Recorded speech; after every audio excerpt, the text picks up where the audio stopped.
Well, thank you so much for helping with my project. I don't know, it's fascinating. Could you say a little bit about yourself? I'm an artist and will do anything for money, really, teaching at the V&A and portraiture and stuff. So, yeah. Even teaching me and my son. Yeah, yeah, We're indeed, like, indeed. it's got to be painful watching us. You're like, No, oh. not at all. No, not at all. Maybe it depends on how much growth you see in the hour Well, and a half, 2 no, I hours. know every single person's got a different rate of taking things on board. You're very fast, you're fast as well. I mean, so everyone's different. I think we were fast to a certain level and then we kind of stall. And then it's like getting past that. That's difficult. Yeah, well, again, it's what Leonardo said. The more you draw, the more you can't put a line wrong. So it's practice. Practice. Yes. And, It'll get you.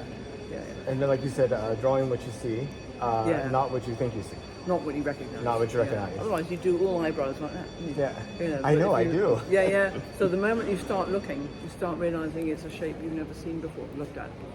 I've heard that some people recommend like turning the picture upside down if you're going to be drawing, or maybe try drawing that way. Yeah. And sometimes taking a photograph of the picture you're doing. I do this with portraiture, and then you look at it 2 days later and you think, "Good Lord, I didn't even see it." So it's very helpful. Right. Yeah.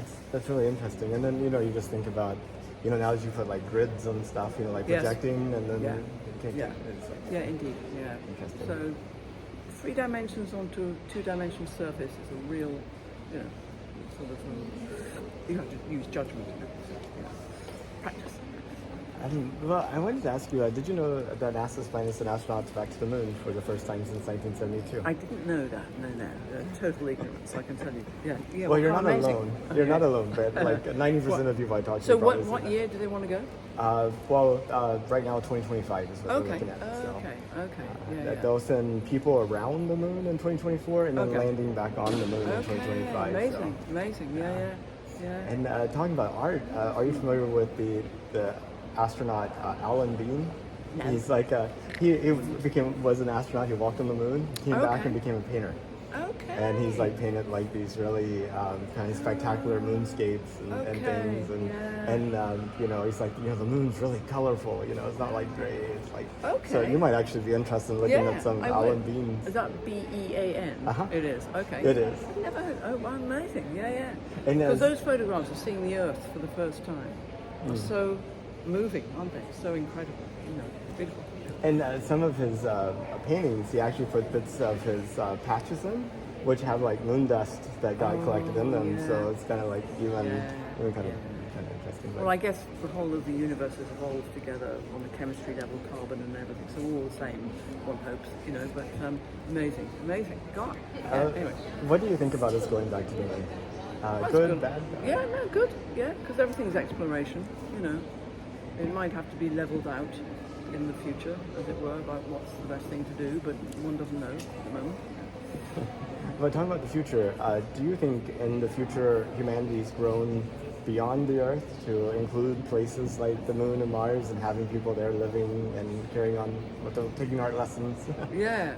Well, I could see that it's possible in the future. I think politically it would be very nice if humanity didn't have any more rows or wars and everything, so that everything could be safe, as it were. One hopes that there won't be any confrontation in space. I know, especially global type of things that just kind of engulf the entire globe. So it's the vulnerability of the human race, isn't it? That you think something might go wrong, but it might not. So and we've evolved anyway. You evolved, everyone evolves anyway. World War II is horrible. My grandfather was in World War II, and I've heard lots of stories and seen movies and stuff like that. Yes, indeed. But at the same token, it's hard to imagine Europe being in the state that it is without World War II. So it's like you always get a little bit of bad and good together. Of course. And I often think, because I think I had 8 great uncles, all of whom died in the First World War. Oh wow! My mother told me once, and we don't have any of their names except one. And one was called Jemima, and I always remembered that. Anyway, but so we've had a history of everyone just immediately.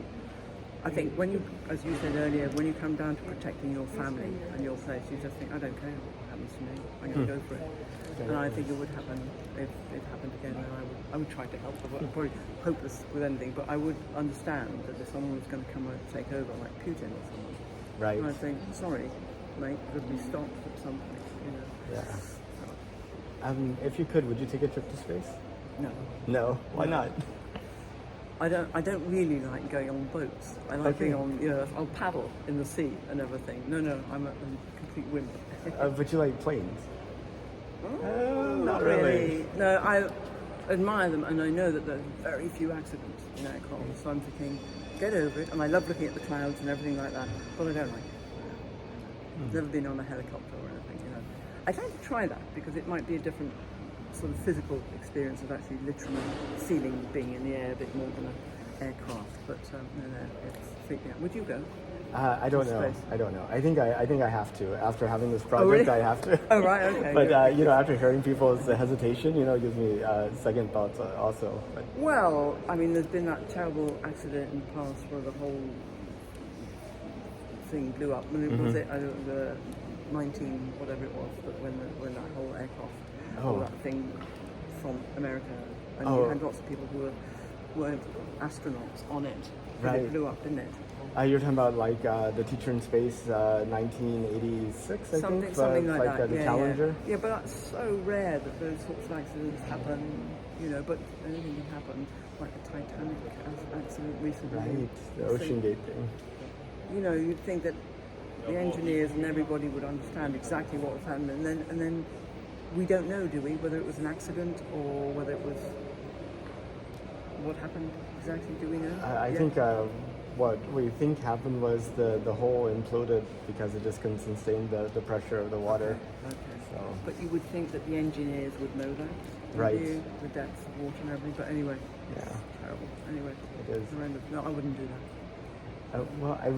But do you think because you're an artist, maybe you have to develop your sensitivities a little bit more, and that maybe makes it a little bit more difficult to do things like that? I don't know, to tell you the truth. I don't know. I think I'm I'm apparently exactly like my father was a psychiatrist, but he was an instinctive one. The best psychiatrist in the world he went to see once, called Dr. Klaus in Switzerland or somewhere, and she said, "You're very good, Thomas, as long as you don't think."